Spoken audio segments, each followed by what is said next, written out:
Sorry. Hey, what's up, everybody? Hey, I've got a question for you. Stacking silver.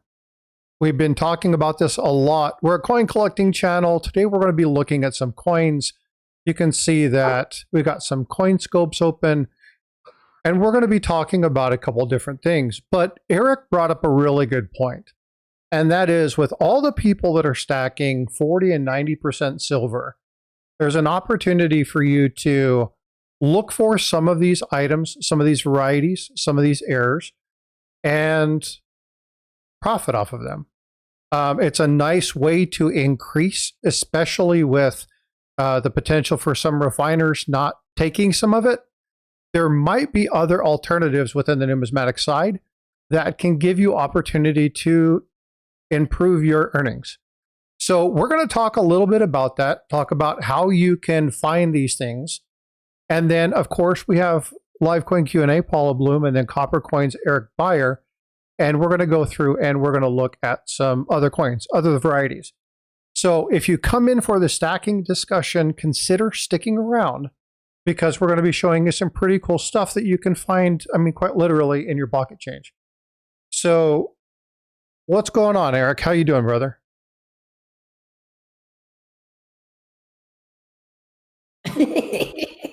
Hello. Eric fell. He fell down. Oops, had to mute my mic. Sorry about that. I'm doing good. Thanks for having me. It's like, hello. He fell down. Oh. Well, hey, I think it was an excellent idea. So thank you for, because first it was just like, well, let's just look at coins, and then extremely good point.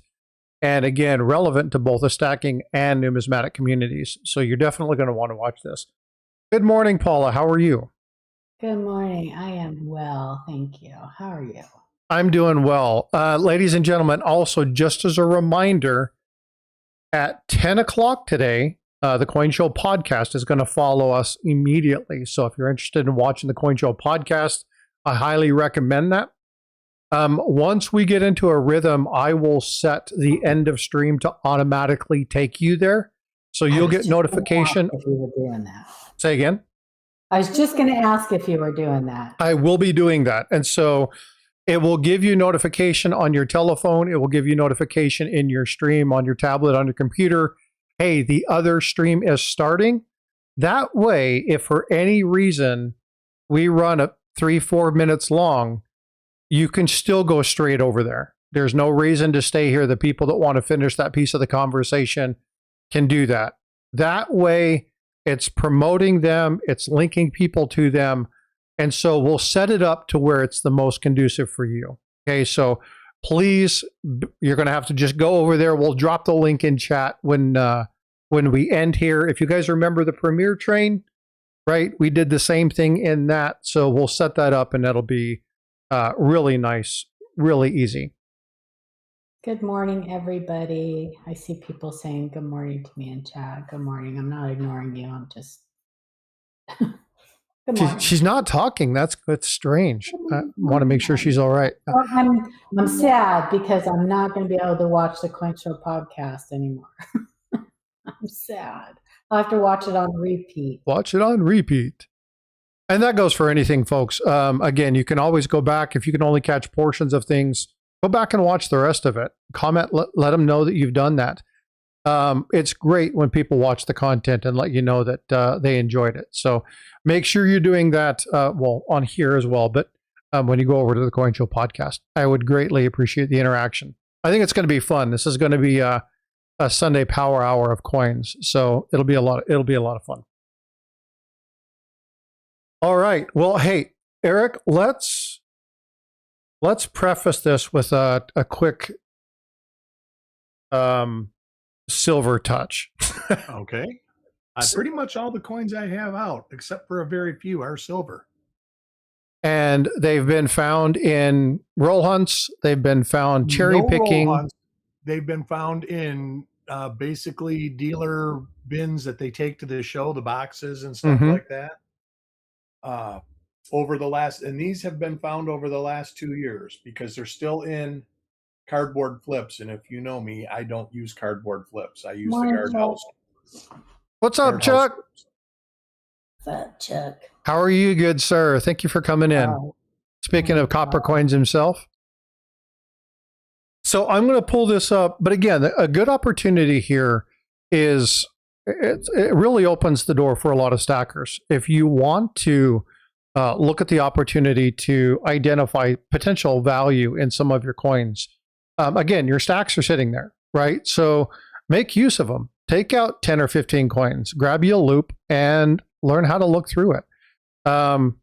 Just you're looking for silver. You hear the silver. Take the loop out, take a peek at it before you throw it in the stack. Yeah, it's amazing. And again, the one that he'll be showing you here in just a minute, this one right here. Eric, talk about this. This is DDO number 1964D, and it is FS105.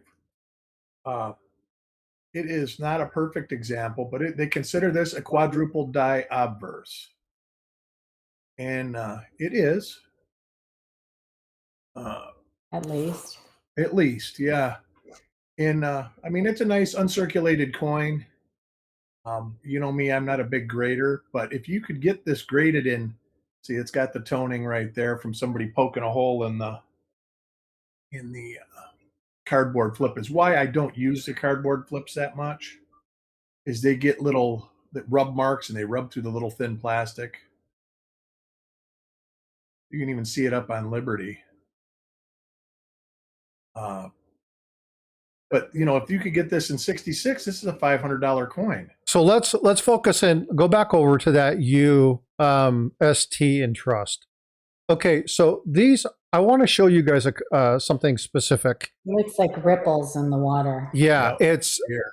And again, folks, when you see a really good version of this, not all of them look like this, right? And just be honest with you, some are fly poop in the pepper, right?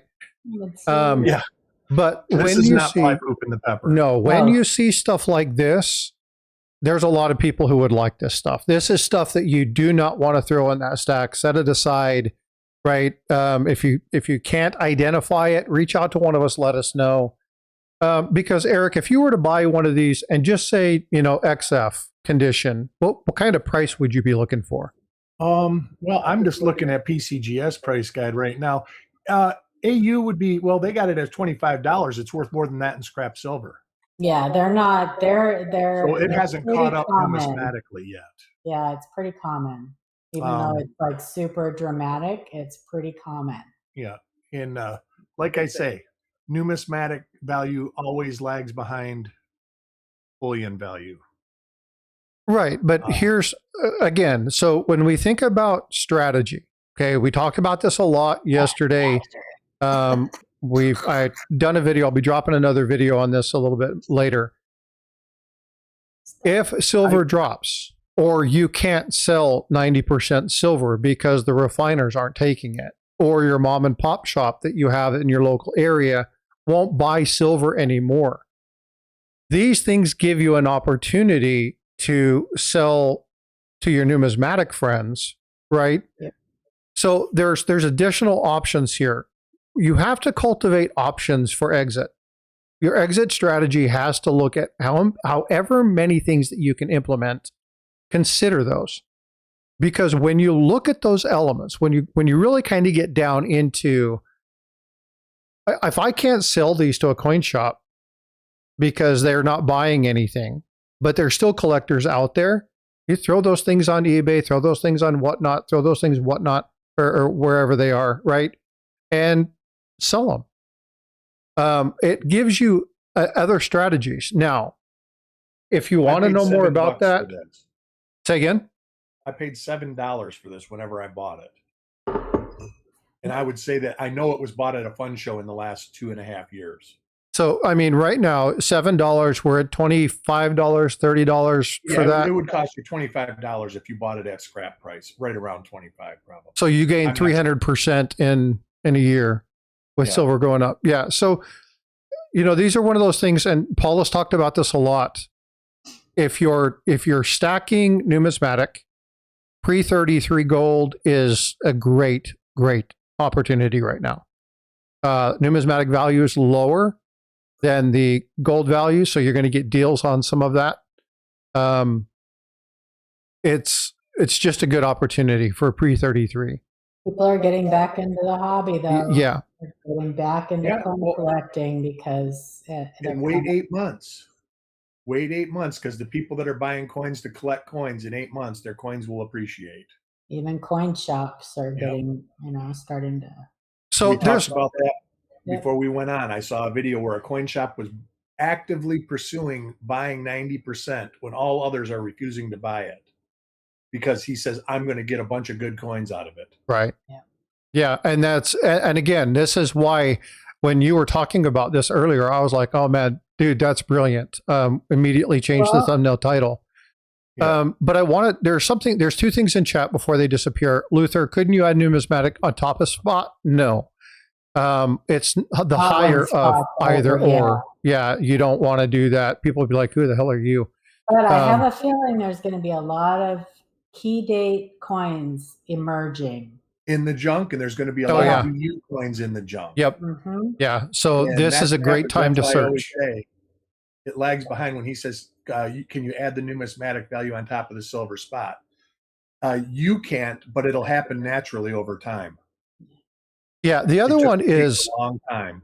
Diesel Monty, do you think Gray Sheet will adjust prices because numismatic value versus bullion value? Yes and no.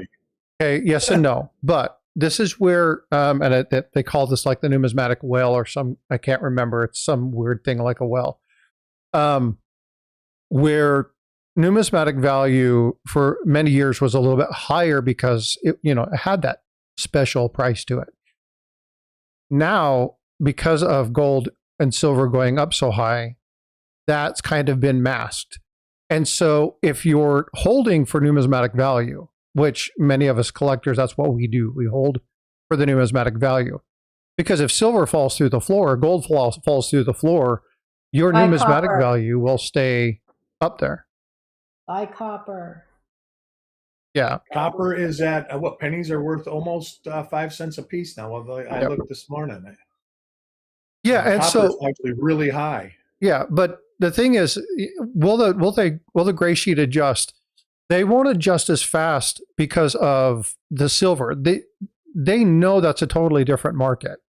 They're not going to mess up their entire Gray Sheet with what people are buying the numismatic pieces for silver. They're not going to do that.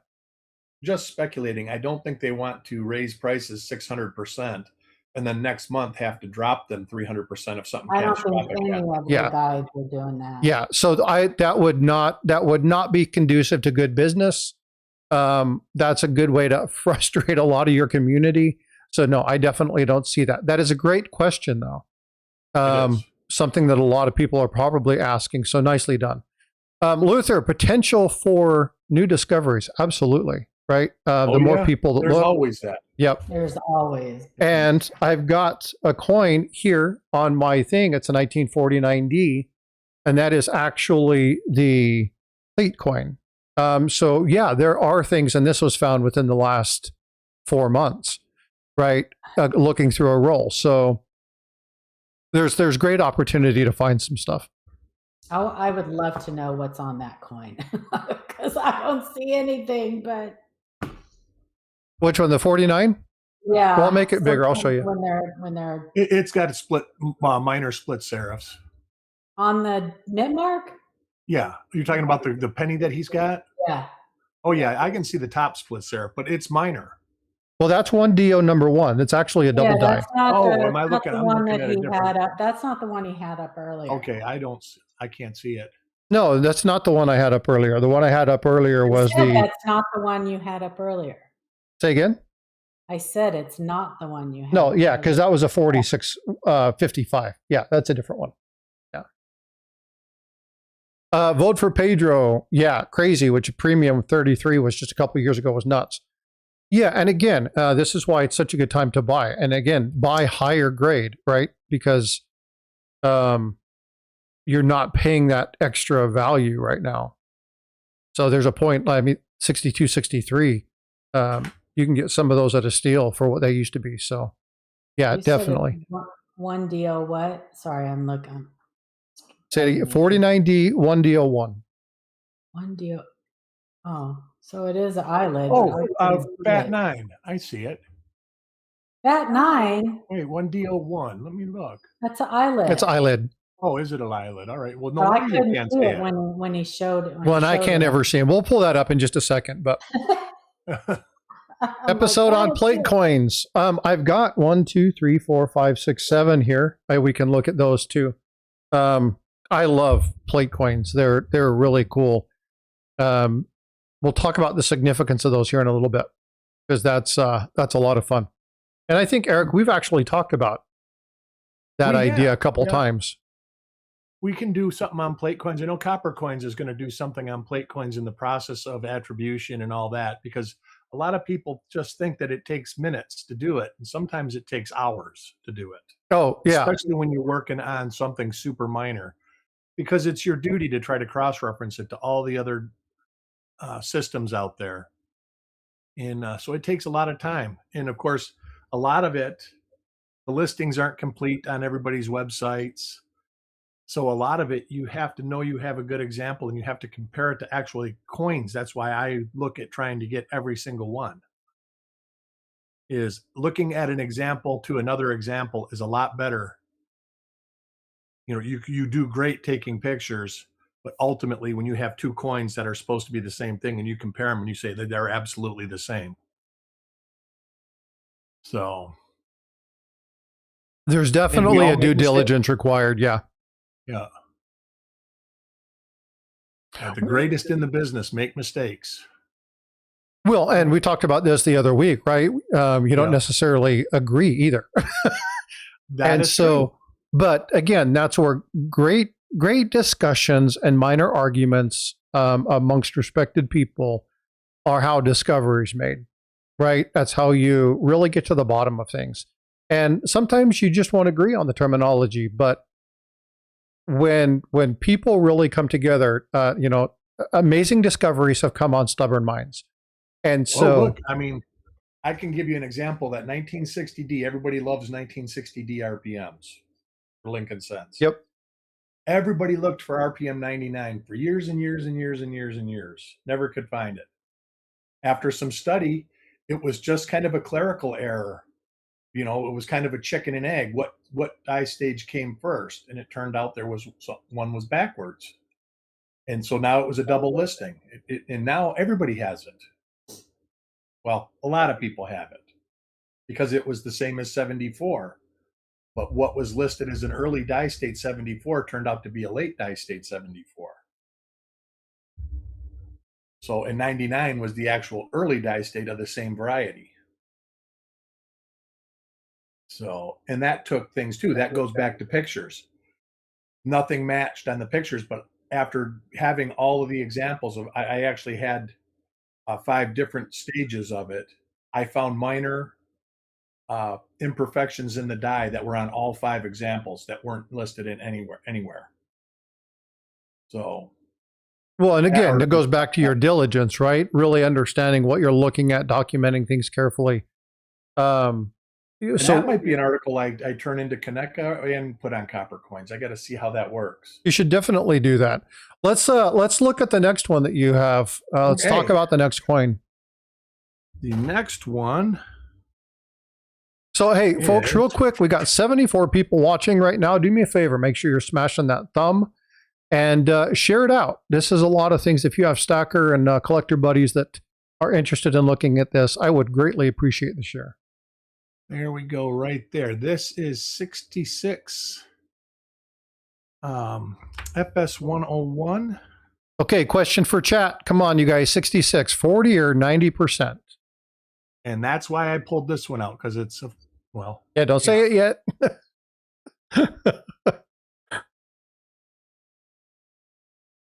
Amy Harrell, I have a Bugs Bunny on the back there, Mark, as well, roundabout. Yeah.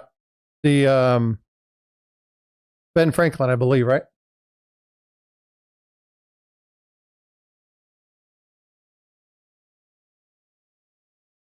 And this is FS listed, and it's kind of, I think, oh, it's got the double profile too. Besides the doubling on we in the initials. There we go. Chat knows what's up. They're getting 40, 40, 40. They know what's going on. But, you know, this is another one you could very easily find in 40 percenters. Probably more likely to find 40 percenters nowadays than 90 percenters. Did you say it's 101? I'm trying to, it is, well, that's that one. I ripped it out of its tag and I forgot to write on the paper. I'm getting ahead of myself here. Let's see. Oh, there it is. It is FS 101. Look at the profile. Yeah, I just showed you on the chin. Oh, you did? Oh, I didn't see right it. there. The way it's the lighting is, I'm having a hard time showing it on the nose. Reading chat. And then you can see it on D of God. I like those doubled profiles. And there's a lot of them. And they can be mistaken. Also, there's a lot of ejection doubling that. Yeah, they're very hard to attribute because there's a lot of them that are super similar to one another. And being no mint mark, I always say this: the mint mark is one of your best attribution tools by positioning. Oh, Larry, that's a good pickup. 40% Kennedy, $50 gold back for 18. That's not bad. I got $50 gold backs for free. I think that's the ones that the site was giving away. Oh yeah, when you I remember that. I need to get my sticky notepad out and put a note. I think it was the Oklahoma one. It's really, their designs are really pretty. Yeah, well, and again, that's a lot of people are like, you know, should you stack gold backs? No. If you want to have them for collector value, that's cool. Some people have them for an additional money source. I don't personally like that idea, but I can't argue with some of the designs. The designs are phenomenal. And some of those $5 ones, the latest one for the Oki Saloon, woo, just beautiful piece. I don't think I've seen that. It's absolutely fabulous, and they are going for a lot of money right now. But I would never stack them ever. The higher the denomination, the more expensive they are. Oh no, the Silver Stacker just got a bunch of them from. Azer asked, where would somebody sell some of these varieties, and do you grade them? You could potentially sell this variety. I would not. I don't personally grade stuff unless it's something that is, I would say, would have extreme value. In the condition it's got bag hits. You can see where the rim is dug into the obverse. It wouldn't grade very high. It's got bag marks all over it. I would leave it raw. It's got value raw though. Oh, well, yeah, people would buy this. No problem. Yeah. Yep. Absolutely. I would say Azure right now, the best, and I know people hate Facebook, but there are some groups in Facebook that are specifically for like variety and error. And you just got to try to know the people that you're buying from. And the thing that is usually the red flag is when people go, I want you to pay them friends and family, and I only take Cash App, and I don't take, if they don't take a protected type of payment, don't deal with them. That's what I got to say about that. But so varieties and errors are definitely a niche in the hobby. Niche in the hobby, and that goes. It seems like everybody who starts in the hobby immediately wants to go right to errors and varieties because they see, especially the younger generation, because they see all these clickbait, TikTok, little dude, you can find this in your pocket change. So they want to go right to that. But the problem with it is the selling part. When it comes to when you do find something and you want to go to sell it, it's also a niche when it comes to selling it. Because lots of people like to look for them. Not a lot of people like to buy them. So there you have to weigh that when you decide to go into this part of the hobby. There's like a lot of people like to find those little fly poops in the pepper, the little tiny, but not a lot. And that's fine. not a lot of people want to buy them. Yeah, that's So fine, but don't expect to get rich. yeah, so you have to weigh that. I totally enjoy. I get just as much of a thrill finding something minor as I do Right. finding something big. Yeah, Because it's definitely more like the fun. it's the fun and the hunt, and it relaxes and it keeps my brain engaged, and I don't start thinking about stuff I shouldn't think about, and blah blah blah. If you want to make money doing errors and varieties, you have to search a lot of coins, because contrary to what you see in TikTok and all these clickbait things, they are not easy to find. The ones that are money makers. And the next coin I pulled for a reason. You got some It's not a silver coin, it's a clad coin. new members. All right. You know what I'm going to do?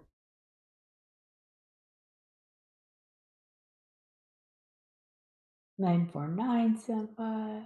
Oh, look it go. All right. So yeah, I gifted 5 memberships. Real quick, I'm going to tell everybody what I'm doing. So Denali Little Hell, Bilo, Silver Keys, Jimmy Snowdog, CT87 all got gift memberships from me.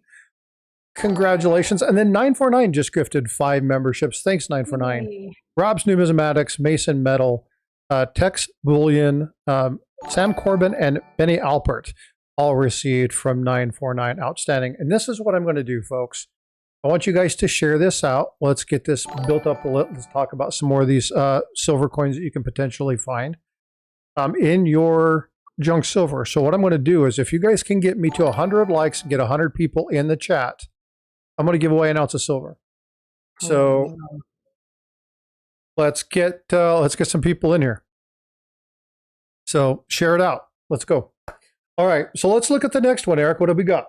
All right, the next one, like I said, I pulled this coin for a reason. Can I just, before we move on, can I just say one thing? Sure. Sure. So there is kind of a point to him showing these varieties on silver coins. Like if you're coin roll hunting $50 and quarters and stuff, and you're only looking for silver, you are missing out on a lot. And that's the point of this next coin. Yes. Yeah. A lot of those. So that's a beauty. People doing $50 hunts. Everybody likes to search $50 to try to find silver. And some of them always say, well, ooh, we found FS 101 in the 1971D. This is a 1971D. But they never look for this one. And this one's worth probably 50% more money than FS 101, because FS 101 is very common. Yep. This is FS 102, and you never hear them saying, oh, we found an FS 102. It's because they're not looking for it. That's a beauty. They literally take the coin out and they go right here and they go, oh, it's nothing. And then they throw it back in the junk pile. Or they'll only look for the 74D. Or the 70, right. There's more to look for. Yes. And that was my point for showing this coin for all the $50 hunters out there. There's more to look for than just one double die. There's actually, well, let's see. I don't have Kaneka's page up, but I think there's probably 5 or 6 at least. For 71? Yeah. There are 71 or 71D? 71D. Oh, 71D. There is 17 different double dies. Yep. So there's and look at 17. Is that one 17 that you're looking at now? Yeah, this one is DDO number 6. Number 6. Oh, you said it's FS 102. Yeah, see, it's on Liberty. Yeah. Oh, yeah. But people don't look for this because everybody automatically goes right to the we. We're going to look for the doubling on We Trust. And this, while it is doubled, you can see a little bit right here. I'm going to put this in in chat so everybody can go look, because these aren't just like tiny little things. No, these are really nice double dies. Yeah.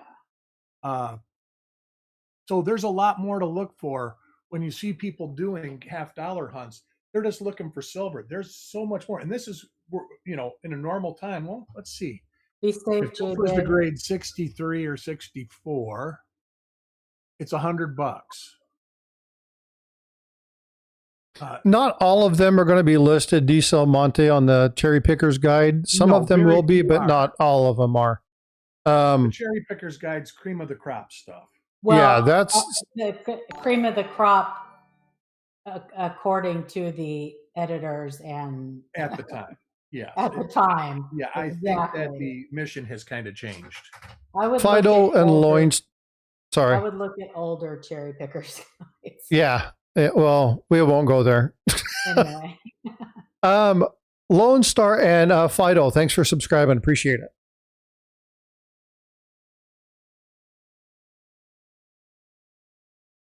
Hey, Paul, I got a question for you while we were looking at this. Sure. Did you ever sell some of your pores?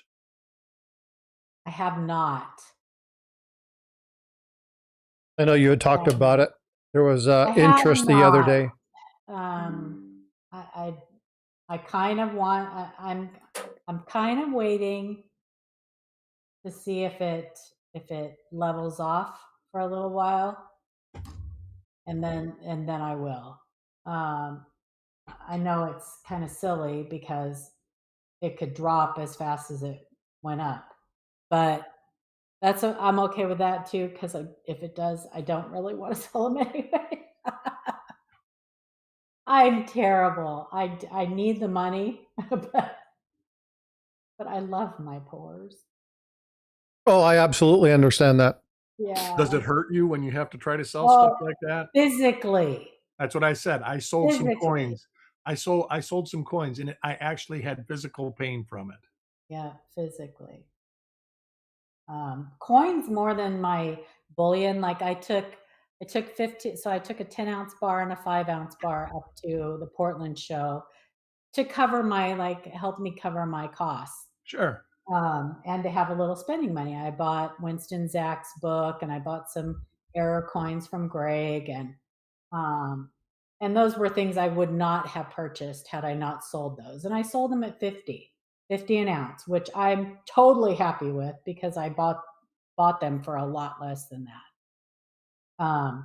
Even though silver, like in the next 2 weeks, went way up, or month, whatever, it doesn't matter to me. I'm happy with that. Well, yeah, win's a win. You sold it and made money off of it. But if I sell my coins, I would almost rather give them away. I know that sounds like silly to a lot of you, but I would almost rather give them away than to sell them, because I know giving them away, somebody will really treasure them, and I don't know if I sell them what their intention is. So anyway, well, they love it as much as I do. That was my point for all the half-dollar hunters out there. There is tons and tons of dye varieties. Yeah. Do yourself a favor and look harder. Even if and slow down. Even if you only want to pick like 3 dates, like the 71D, the 74D, 72. Yeah. Who's got a lot. If you only 40%ers have a lot. Yeah, like if you watch Rob Finds Treasure, like he has certain dates that he will pick out of the rolls and set aside, and then he'll go back and look at those later. Yeah. He's guilty of only looking for 101 though on the 71D. But people don't know. You know, this is like the little brother that nobody knows about. Mm-hmm. Go to Variety Vista. I think it's the easiest one to navigate. Go to Variety Vista, pull up the $50 listings, and just browse through them. Do a quick browse through and see which, like, ooh, that one's really, that one's tripled, or that one's really quadrupled, or I'd be able to really easily pick that one out if I were looking through, coins. Yeah. And then make yourself a little note, and then when you're coin roll hunting, and there's some more modern ones too that are nice. So there sure is. Look at the 1976s, a 76D quarter. There's a really nice double die. That is expensive too. Joel says, Paula for president. Oh, no. Hey, there's something that Luther said in chat, and I want you guys to key in on this too. If you're watching and you've never done this, it's a really good idea to separate dates and mint marks and then look at the coins. get your eye used to seeing one thing over and over again. Your eye will pick up little minute details. You won't know what you see. You'll just know you see something different. Set it aside. Take photos of it, send it to us. We'll make sure that we can help identify that for you. But the point is, you see these folks and they go through flam, clicking through these things, and they're not even paying attention to what's in some of these. And there's a great opportunity for you to, again, you're just sitting on 40 and 90% silver. You can turn some of those things over, sell a few coins, make a few bucks, and then increase your stack. So there's just a lot of opportunity here. And I want you guys to think of it from that standpoint. Paula said that, people are coming into the hobby, and they are, because of the opportunity it provides. Go ahead, Paula. Sorry. No, you're fine. I interrupted you. Don't apologize to me. I'm sorry. If you are new, though, please, if you don't listen to anything else I say, please listen to this. If you are new and you're searching for varieties and errors, please resist the urge to announce to everybody everywhere that you have found something. Please don't make videos, don't post it all over Facebook and everything, because the odds are that it may not be what you think you found. Verify it first with people who know what they're talking about before you do that, because everybody gets all excited and they want to post it. And I'm not saying you guys would have this issue, but many people who do that I see on Facebook, once they have been convinced, and there's a lot of armchair experts out there that will agree with them because they just want to be agreeable, and they'll say, oh yeah, I see it totally, yeah, it's great, and they don't know any more than that person. But once one person verifies to them that they have what they think they have, then they're convinced, and nobody will be able to change their mind. And my advice is, if you're buying coins, like if you're buying $100 roll of pennies to look for die varieties, and you're just getting started, don't go and sell that roll of coins. Look at it again in a year. Yeah, because put it aside. And I get emails all the time. Is this a doubled die? And I always send back, no, it's machine doubling. And then they start getting frustrated after 3 months. And I say, don't get frustrated, because once you find one, it'll be like a light switch clicking in your head. You'll get it. You'll see it.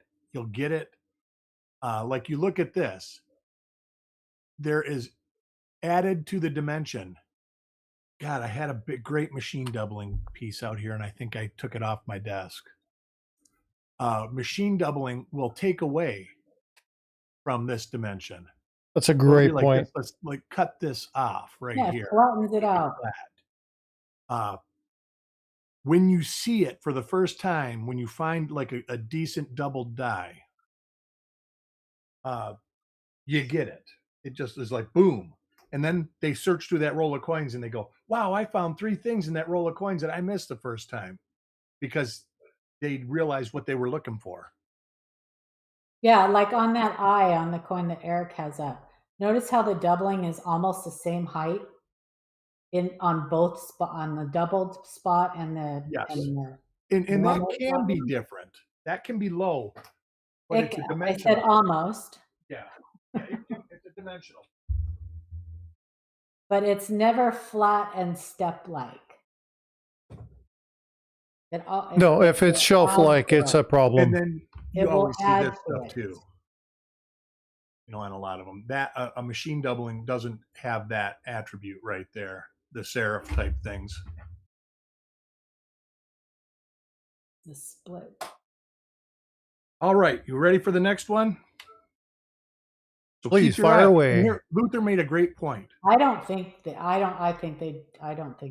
If you're going to whip through a box of $50, take the 3 dates, separate the dates that you can find, that you want to find something in, and then look at those after you blew through the box and got all the 90s and 80s stuff out of it. But machine ejection doubling, strike doubling, same thing. It can fool even even the experts at times. So Yeah, especially a good example for that is 1982D zinc, 83D zinc, and 84D zinc. People always say it has a doubled mint mark because the mint mark is the only part that's showing the machine doubling. Back of the mint mark, yeah. that happens quite frequently. And I've been fooled with it. I've been saying, man, that really looks like something new. And then, of course, you look at it more and you're like, no. And then it's like, well, do I throw it back in the bag? I never do. And then I come across it again and go, oh, yeah, machine doubling. But it's happened to me. I made that mistake years ago, thinking they were all double or RPMs. Eric, are you talking about in chat? Sorry, MR coins. Are you talking about the one that's in Ken's group? I'm really so there was a half of a. I don't know if it's a magician's coin or not. There was the 92. No, So so this. wide AM that was actually cut apart and put together. No, I know that. I sent that to Chuck. Yeah. When it was first put up there. But yeah, and you know that one that's graded. Right. Well, there was more than Yeah. one graded example. Oh, I know, but the one that was posted up was actually a graded coin. But no, I'm talking about this one that just was posted up. It's half of a post 92 cent, right? So it's got the close AM. It's a zinc cent, but it's half of it. And I'm very curious to know if that was half of one of the altered ones. Because I have not seen them use zinc cents to make magician's coins. I'm not saying they haven't, but this one didn't have the typically with the magician's coins, the half that they set the coin into, you can still see the lathe marks where they. Right. This one, yeah, this one's different. So I'm very curious to know if it was. I have pictures of a 93 cut out, put together. Can you see the lathe marks, Luther? Are you talking about that somebody tried to make a 92 close AM put together? Pull it out, copper with an obverse zinc shell. I don't know what that means.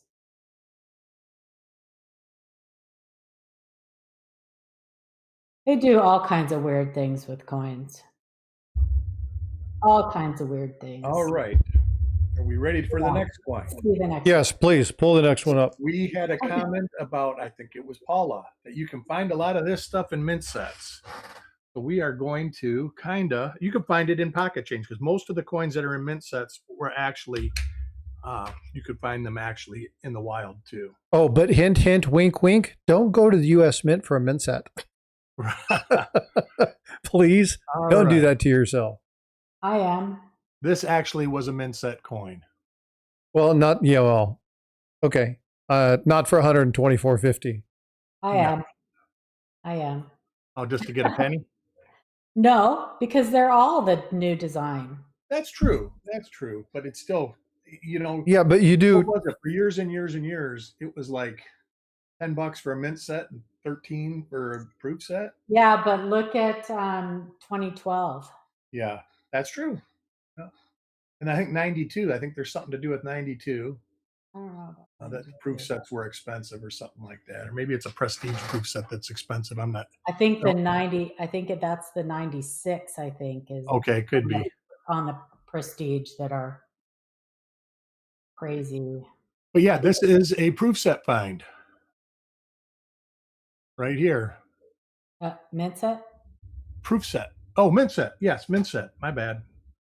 Mint set find. Matter of fact, I think the next 4 coins are mint set. Next 5 coins are mint set finds. Well, and yeah, go ahead. Sorry, Eric.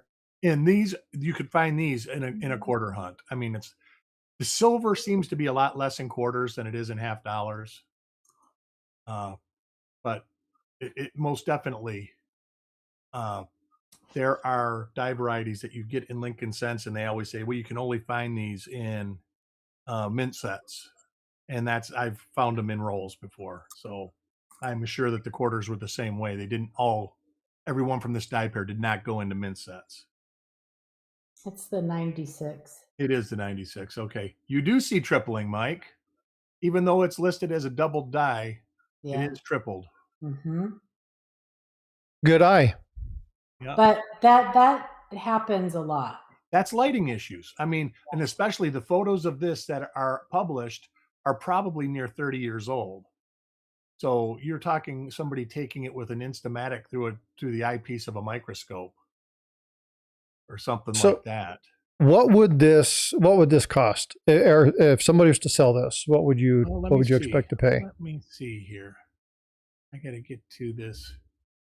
And like I say, this unfortunately is not the best example because, like I said, numismatic prices lag behind bullion prices. Let me find it.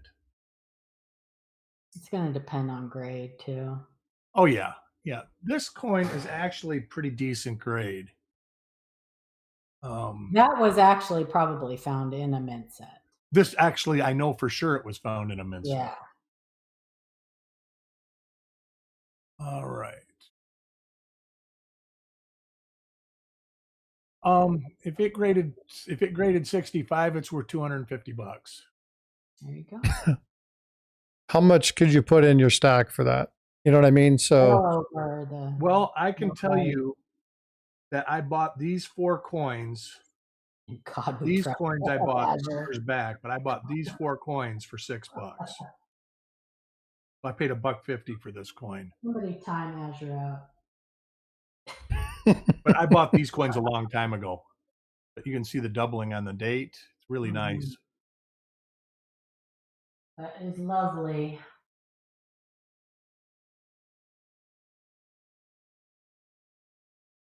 Yeah, so there's a lot of good things that you can find. And again, your 90%, your 40% is just sitting there. So take time, pull it out. You have old mint sets, go through them, look.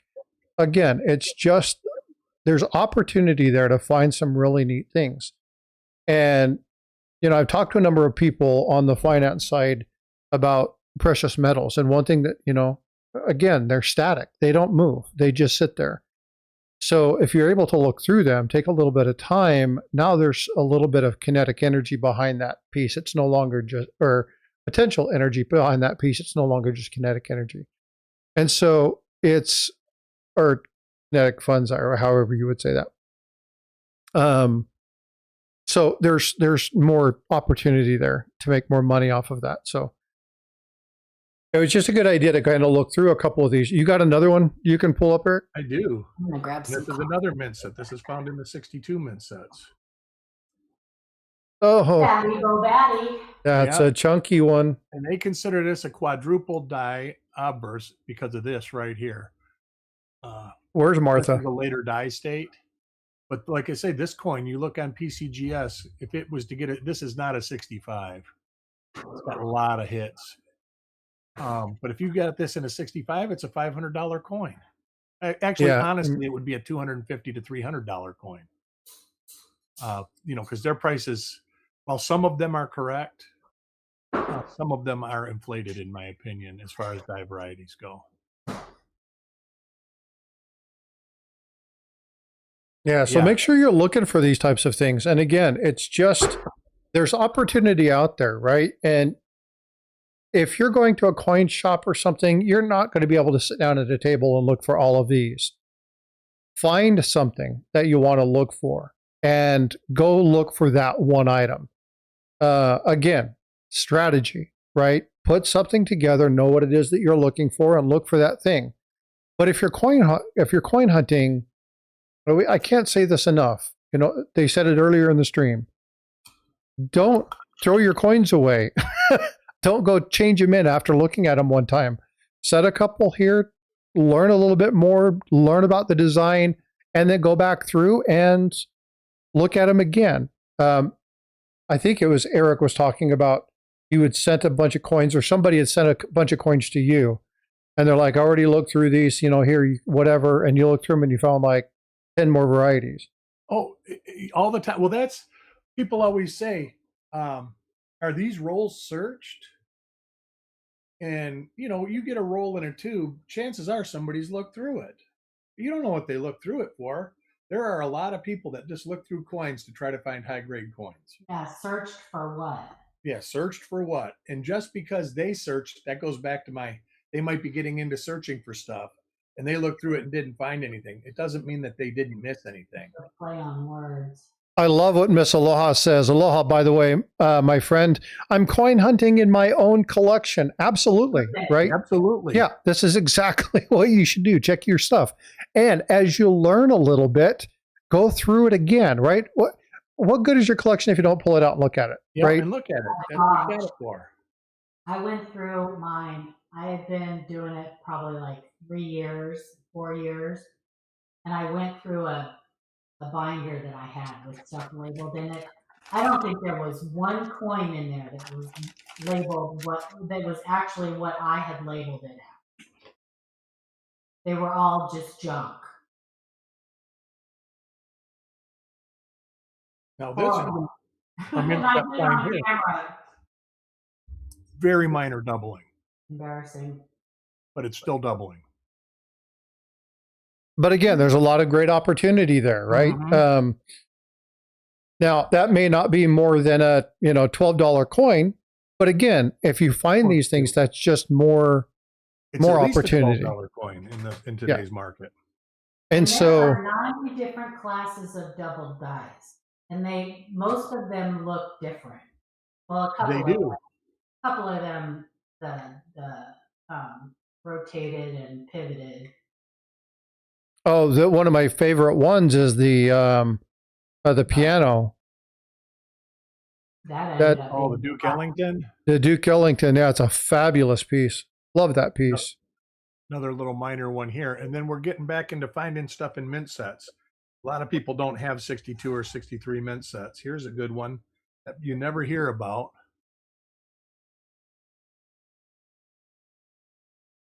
RPM. Yep, in the 1987 mint set. Okay, you guys,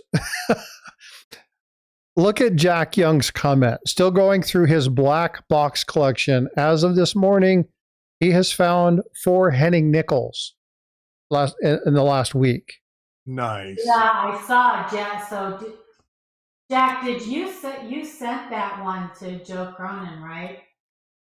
He found one that is probably the nicest 1944 Henning nickel. Well, yeah, I think he did send it to Joe. Definitely the nicest one I have ever seen. I think it's the nicest one Joe's ever seen. And Joe's he showed that a couple of weeks ago on the live. Showed that coin, and I do believe that he said he sent that over to Joe. Sexy. Yeah, it was a beautiful piece. I've been looking for Henning nickels for 25 years and never found one. Amanda found one. She cherry picked one. Cherry picked one off eBay. No. Yep.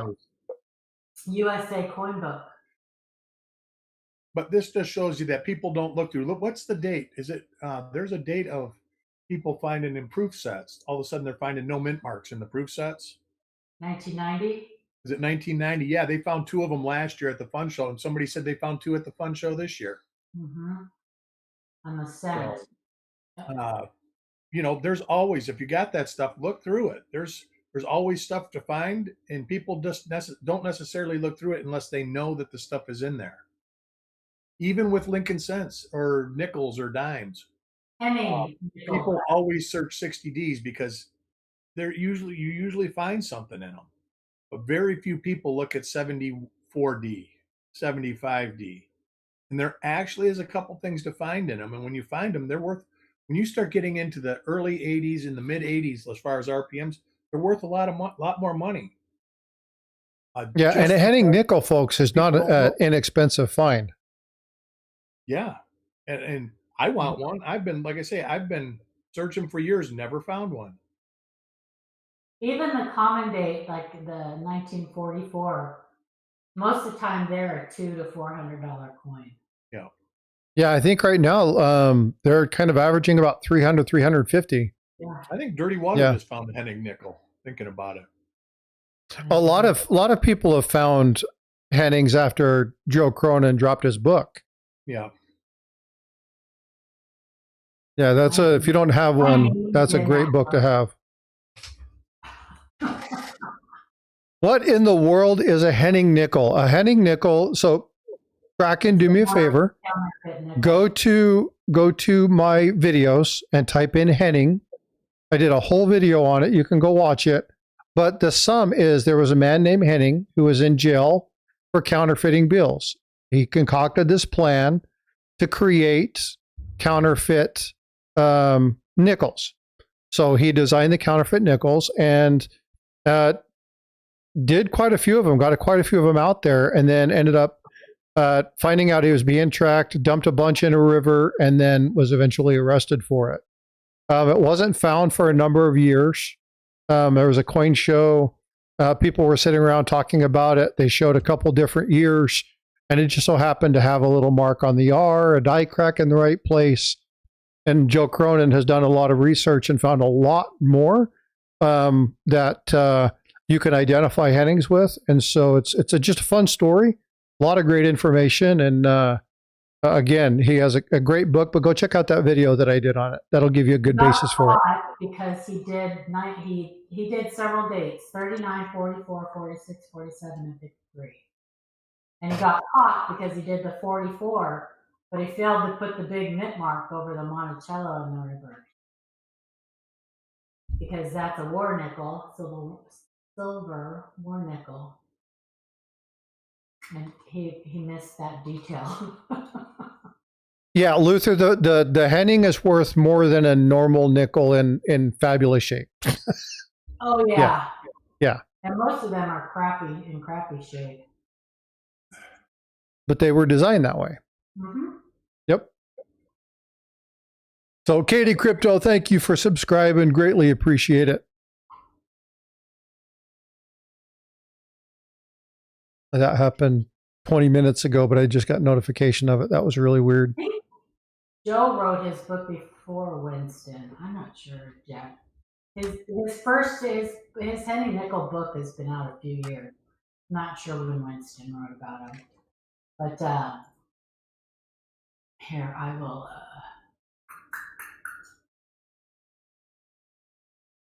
So, Mimi, real quick, I know it says you purchased a coin microscope to look into it.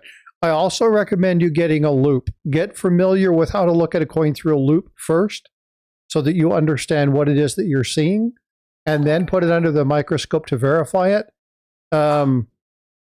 If you look at it the other way, you have to be careful with lighting. Lighting is extremely important. Robert Dahl, thank you for subscribing. Greatly appreciate it. Hope that helps. If you have any questions, just comment in the videos or come into the lives, and we'll do what we can to help. I want to point one thing out, though. Everybody, when they look for Henning nickels, they look for that looped R. That is only a diagnostic on some of them. It is not on all of them. That's fact. Contrary to what you might hear people say. It is not on all of them. So...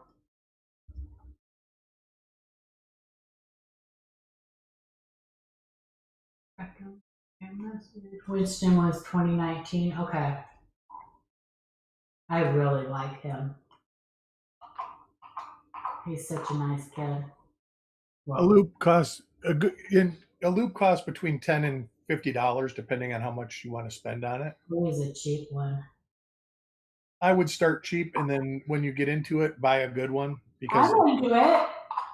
Well, I can say that cheap one. Looking through a good one is a lot easier than looking through. I loaned mine out, I think, to Farm Dog at the fun show, and he was like, "Wow, this is amazing," because the eye relief was so good, even though it's a tiny little loop. I have a teeny one too. He says, "Wow, this is amazing. Can you buy these?" I says, "Yep, they're Bausch and Lomb, and you can get them usually at Wizard and all that." That's the one I have, and I don't like it, but it's easy to carry around at coin shows. Yep. The reason I don't like it very much, yogurt. The reason I don't like it very much is because it doesn't have a light, and I need a light. Adam likes the ones with the light. He looked through it. He goes, "This would be great if it had a light on it." And I Adam uses the cheap ones I use. Yep. Yep. And the great thing about that, for a long time when I used to buy those, I would buy replacement batteries, but it's actually cheaper just to buy all A new one with a new battery in it. Yeah, new loops with the batteries in them already. I really like it because it's got, it has 3 different. I never use the whatever it is 100 times or whatever, but it has 3 different magnifying strengths, and it's got the light.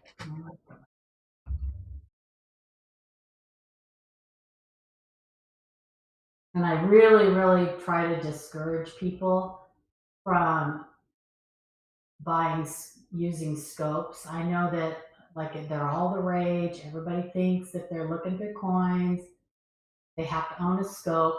Scopes are great for taking pictures, and they're great for, if you get the right lighting, they're great for taking pictures, and they're great for looking for dye markers or for signs of cleaning, things like that. But just for looking for varieties, your eye is 100 times better than. Yep. You're right. And scopes are not created equal. When you're into those endotype scopes, they can have a lot more issues than a regular microscope. Yep. Mm-hmm. They will cause you to see things that are not there. And those are called lighting artifacts. A lighting artifact, optical artifact. Yep. Well, let's grab the next coin. What are we? Oh, We're going to go look at some more quarters here. This is one that you can find relatively easy in right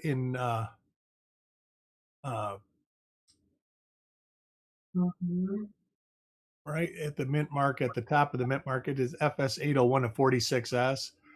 I find these all the time.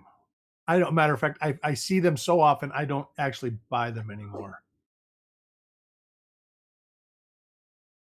So this is one that's an easy one to see and get a little bit of there.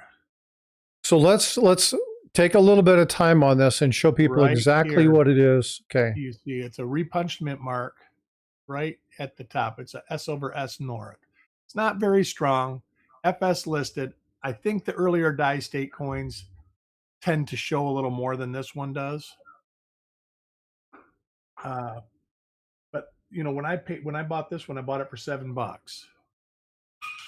A lot of cherry pickers varieties aren't super high value coins. They're more because people think they're cool. They have the interest factor. They've got eye appeal. It's not always all about how much the value is. Right. WWIDH says, I use my scope for deer and elk. I'm going to make a point about loop. If you know about scopes, you know that good scopes have optics good matter. Relief, and you're not trying to find the sweet spot in the middle of the lens. Good loops are the same way as good scopes. That is absolute fact. Really good. And that's what makes them easy to look through. When you buy a good one, you just put it over the spot and everything's in focus that's under the loop. So, but I'm going to make this a quick one. We'll go to, let's see what this, these I think you can see these. These are both repunched mint marks again.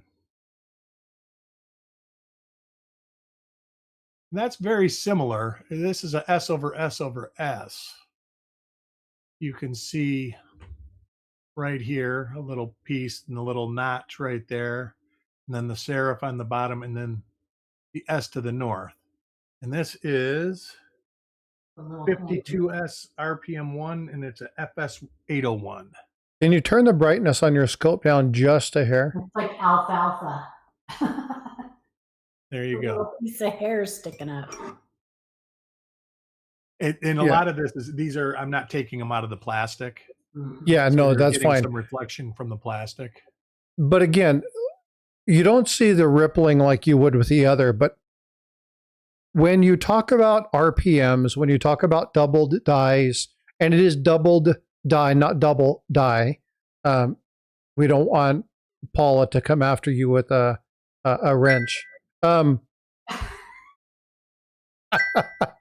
It's doubled. Yeah, doubled die.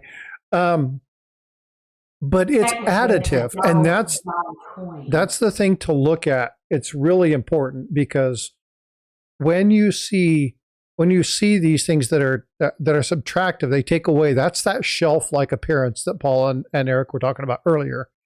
This is additive. It's actually bigger than the design should be. And so if it's additive, it's something to really look at. I don't know if I explained that very well. All right, 52S. This is what? 47S.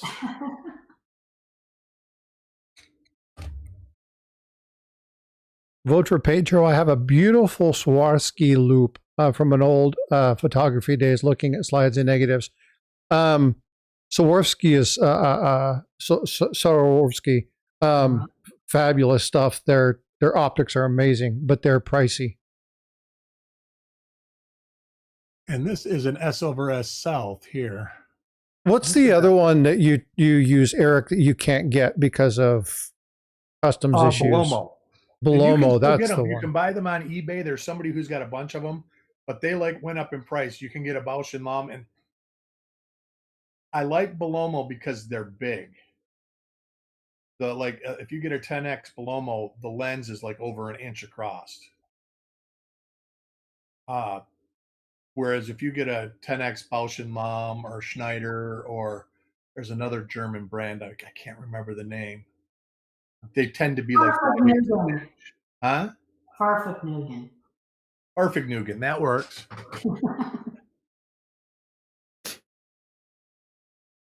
This is a nice one. This is all stuff you should be looking for when you're looking at quarters. See what this one is. There's another 52S. And again, remember, all of these that we've been shown so far are 90 or 40% silver. So there are likelihoods that these are just sitting in your silver stack. So take them out, look at them. And again, slow. This isn't a race. Get familiar with what you're looking at. Go pull up your resources. Look at pictures, bunches and bunches of pictures. That's one thing that's so cool about the time we live in. There's so many great references. And just make sure you're looking at a trusted source. That's right. The sources are getting better with copper coins and Wexlers. And I hear soon to be Kaneka will be having their listings again. Oh, I hope so. It's a painful process. Yeah. And a matter of fact, I think that in the next release of copper coins, the pictures are going to be even more high definition than they are now. Nice. So, but here's another. I don't know. I'm not familiar with this, but it's obviously one I found in a mint set. Nice. It is a 71D. I'm just not familiar with it. Oh, I am familiar with it. Yeah, little S. You can see it on States. Mm-hmm.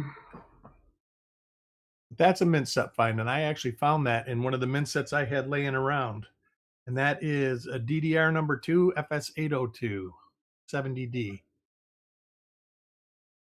So you got stuff laying around. I mean, I know that I've got 3 boxes of mint sets that I've never looked at. Does everybody know what he means when he's saying like DDR 802 or FS 802? Does everybody know what that means? Or let's clarify it. I think it'll be good. Reverse. DDO would be double die obverse, and then FS would be Fiva Stanton. That's the names of the 2 gentlemen that started the Cherry Pickers Guide. It actually was started as Joja Gems.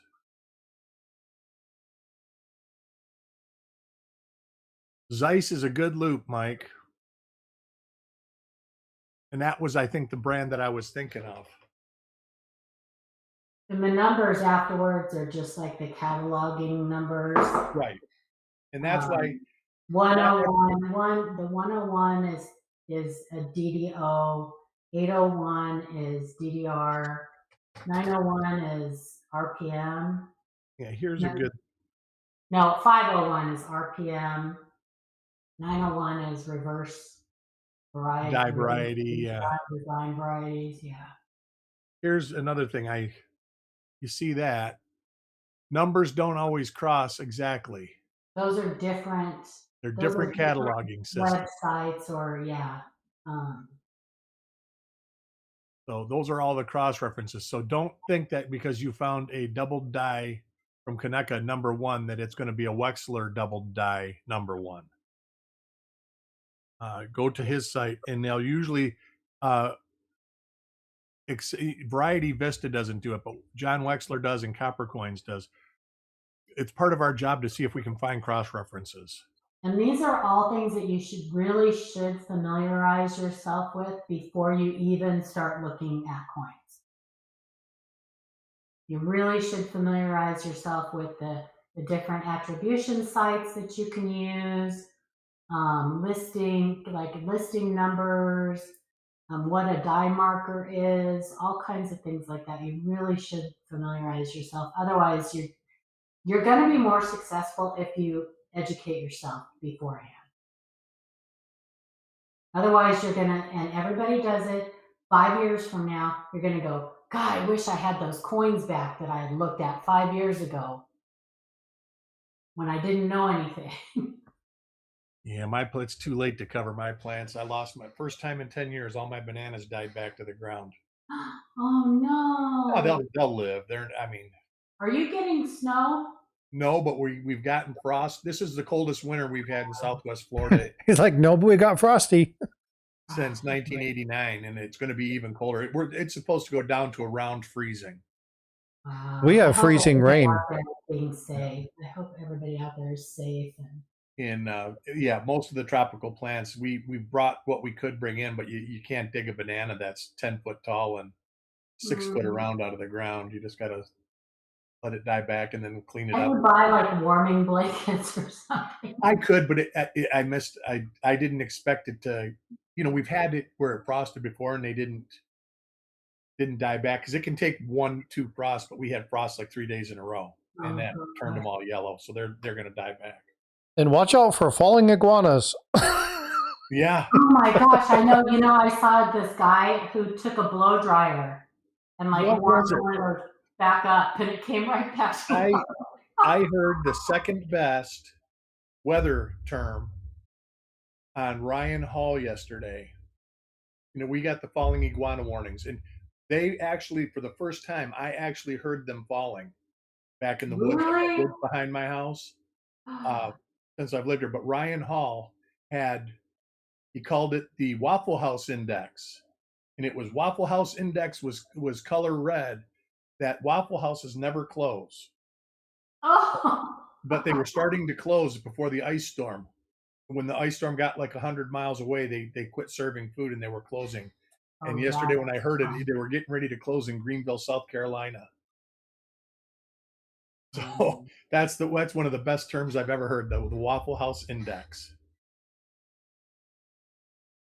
Well, I know that some people over there eat the iguanas. Do they actually go around and harvest them off the ground when that happens? I have seen that. I used to walk a lot, and I would go for a walk when it got chilly, and I'm saying 40-ish. Knock them on the head. And you would see a bunch of them near the asphalt roads because the asphalt roads is, holding heat. Yeah. So they move out, and they're kind of inanimate. I don't know of anybody that eats them around here, but people talk about it. They call them chicken of the tree. Mm-hmm. And but I'd go for a walk, and you'd see them on the side of the road. And then by the time I got back from my walk, coming home, they'd all be gone because they'd all warm up and go back into the woods. Chicken of the tree. What? Anyway, okay. We should probably be talking about coins. Right? Yeah. Yeah. No, I just heard that. Nana heard it too. She says, I was on that stream watching. That's hysterical. Poor little things.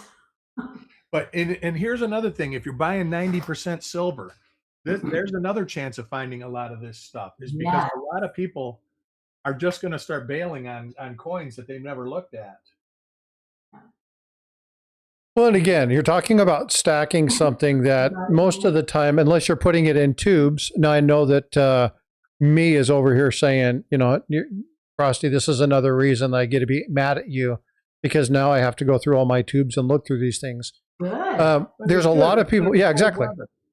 There's a lot of people who have bags of these things, and again, they're just sitting there, right? They're static. So put some potential in those things. Look through those coins. Again, especially like today, we've got ice on the ground. We're not going anywhere. We're not driving anywhere. This is a great day.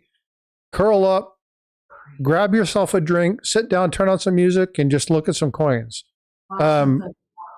Right? And so I know a lot of people are like, go ahead. I just said, praise the Lord, watch some football. Yeah, and again, it's just you have potential where normally your silver potential doesn't do anything until your silver doesn't make you money when it's sitting in your stack. It only makes you money when you sell it. And so if you can find additional ways to cultivate more revenue from your stack, why wouldn't you consider it an option? And so again, Paul is saying, hey, there's a lot of people getting back into coin collecting. They are. And a lot of people like searching through things. And it's a really good time. But there's a lot of potential value still out there. And like Eric's $50 that he showed, right? Some of those worth a couple $100. People may not be willing to pay $100 an ounce right now, but they're still willing to pay that $200 for that one. That's right. That coin is still worth what it was worth when silver was $30 an ounce. And chances are, if silver stabilizes high, I mean, I don't have an opinion either way. I mean, I do, but I'm not going to share my opinion because there's no facts behind my opinion. It's an opinion. Opinion. It will creep up. I mean, if it stabilizes and stays at 100 forever, numismatic value will follow eventually. Eventually. Well, and again, it's less volatile than silver is. Yep. Right. Exactly. The prices stay pretty steady. Now, also one thing I want to warn everybody: investing in numismatics usually isn't a great idea. There are exceptions to that, but for the most part, investing in it is not. The reason for that is not every coin increases in value. I was listening to somebody talk, and I can't remember, Jeff Garrett. Most of them don't decrease either. Well, but he was talking about one of the common mistakes that collectors make is buying high-grade common date coins. And he referenced like the 45 Mercury dime, 66, it's a $200 coin. Well, it's been a $200 coin for 15 years. It's not going to change. There's so many of them. So just understand that that's not something that you're going to want to buy. But if you can find a couple of these varieties in your stack, that's just instant profit because you're just sitting on it. And as far as that Mercury dime, Frosty, yeah, I guarantee you that somebody in this country dumped a BU roll of Mercury dimes in the scrap pile. Oh, I'm sure. Yeah, I'm sure. Yeah. And so you can find some really good opportunities. But again, whether you're coming from a stacker, whether you're coming from a stacker, I was going to say stack collector because that's what we do.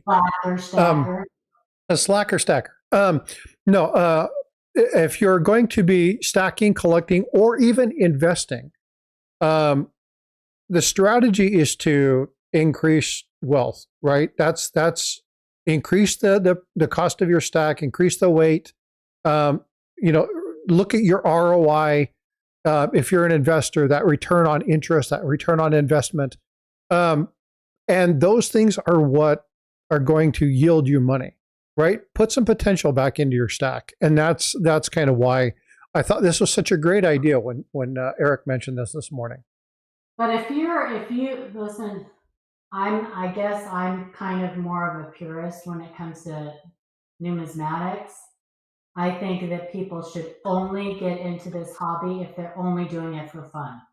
If you're doing it unless you are planning on becoming like a dealer. Yeah, well, I agree with that because But too much focus gets put on what can, like, what is it, where can I find it, and where can I sell it. Too much money gets put on, or too much focus gets put on that instead of just like having fun. and that goes to me collecting minor die varieties. Uh, Right. I collect die varieties because I enjoy collecting die varieties. I didn't start collecting die varieties to make money off of it. Um, Now, can you get money to buy more coins to look for more varieties? You absolutely can, but making money, nah, not really. I think the word goes, if you want to make $1 million looking at coins, you start with 2 million. Start with Start with 2 two. million. Yeah, that's absolutely Yeah. true.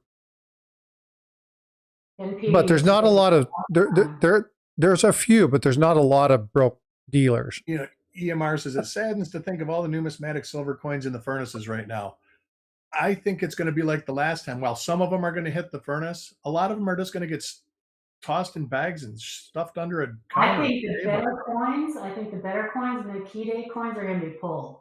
I think Yeah. that dealers are, I hear, I've been like watching a lot of my dealer friends on social media talk about how they are pulling coins from their junk bins and stuff like that. They're pulling all, like going through and searching out for key dates and things like Yep. that. There was a dealer.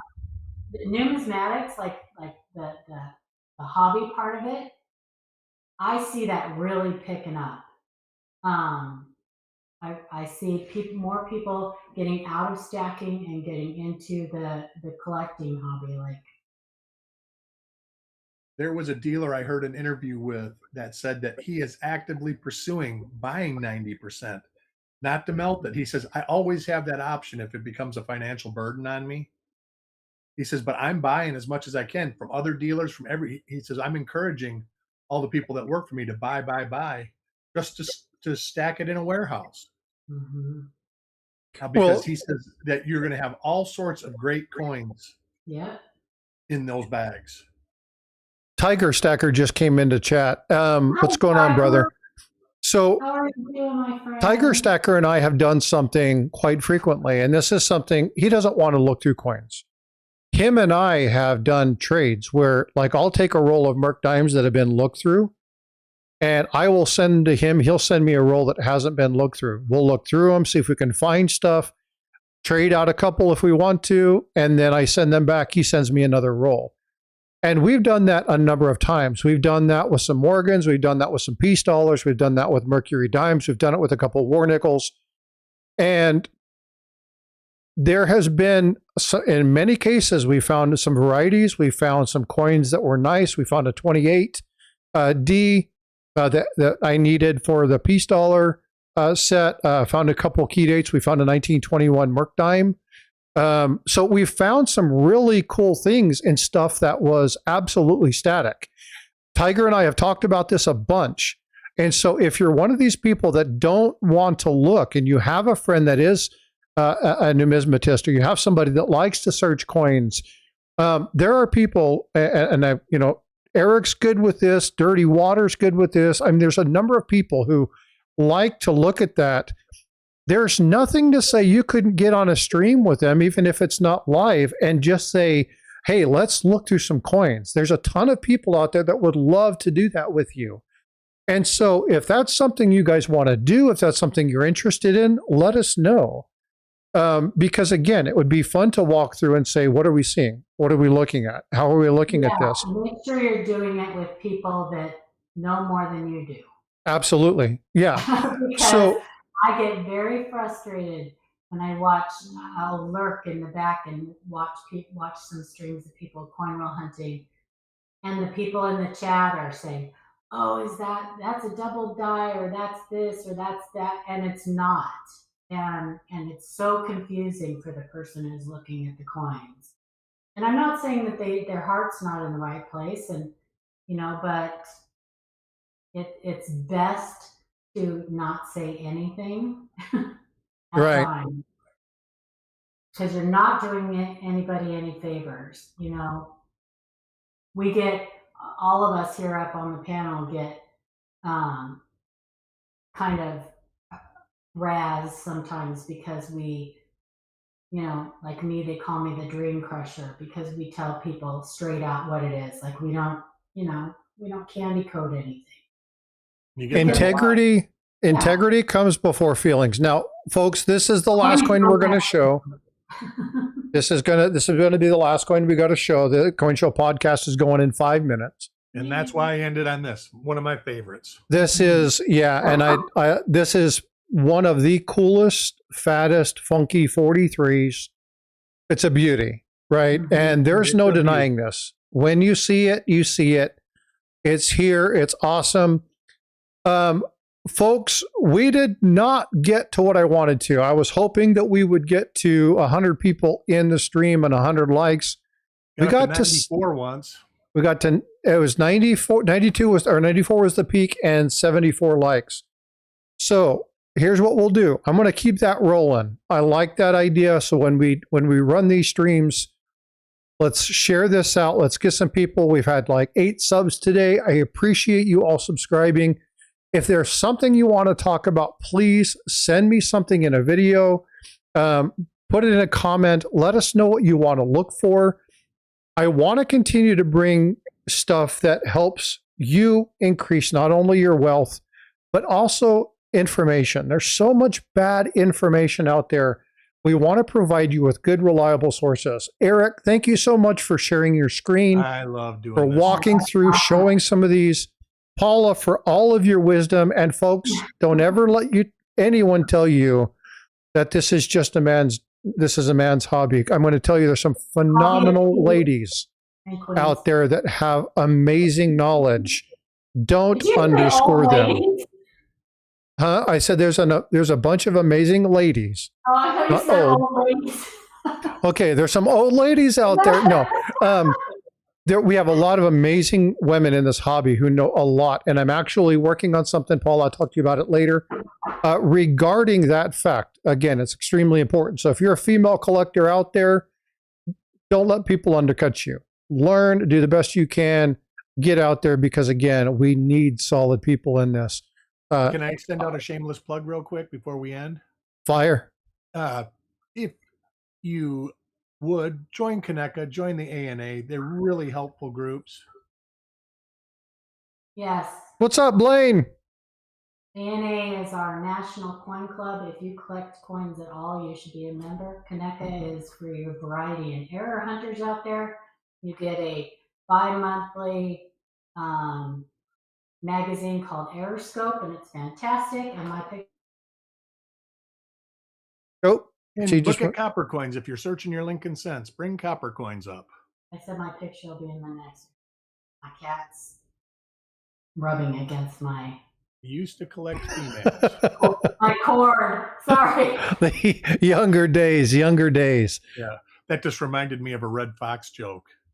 Very tasteless, but it was a great joke. He says, females aren't equal to men. They're a cheaper cut. They're made from a rib. Ew. Blaine, thank you for becoming a member. I greatly appreciate that. Folks, I'm dropping this right now. Again, go click on that. Do me a favor. Tell the Coin Show podcast, Frosty Raid. Let them know that you came over from there. Thank you so much. 1,400 views on this today. I appreciate you. Make sure you're subscribing. Hit that subscribe. Hit that thumbs up before you leave. Again, next week we'll hold the same through. 100 people in chat, 100 likes. We'll give away an ounce of silver. And maybe next month I'll dig some different stuff out. We can do this like monthly or bi-monthly or something. Sounds great. You guys take care. Be well.